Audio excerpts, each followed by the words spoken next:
नमस्कार मंडळी, पुन्हा एकदा स्वागत करतो तुमचं आपल्या एका नवीन व्हिडिओमध्ये. माळशिरस हिंदकेसरी मैदानातील गट क्रमांक एक टॉप गट सुटला. गट क्रमांक 9 सुटला. गट क्रमांक 9मध्ये आपला पाचवडकरांचा हारण्याविरुद्ध घरणकीचा राजा आणि सासवड बादल हे मैत्रीपूर्ण टॉप लढत मित्रांनो आपल्याला बघायला भेटली. या लढतीमध्ये बाजी कुणी मारली तर मित्रांनो सुंदर अशी लढत झाली, परंतु या लढतीमध्ये बाजी मारली ती पाचवड हारण्या आणि त्याचा पायरासुद्धा टॉप होता. या गाडीने बाजी मारली आणि घरणकी राजासुद्धा जबरदस्त पाळला, परंतु राजा गाडी 2 नंबरला उतरली.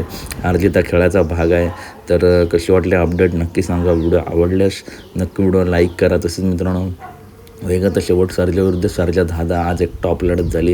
या लढतीमध्ये मित्रांनो 400 फुटात सर्जा निकाल घेतो का तर घेतोच आणि सर्जाने मित्रांनो या गटाचा निकाल घेतला. तर अपडेट आवडल्यास नक्की व्हिडिओ लाईक करा, चॅनलला सबस्क्राईब करा, कारण बैलगाडी क्षेत्रातील सर्व अपडेट नेहमी आपल्या चॅनलवरती येत असतात. चला तर भेटूया पुढच्या व्हिडिओमध्ये. धन्यवाद मित्रांनो. सुंदर अशी लढत झाली.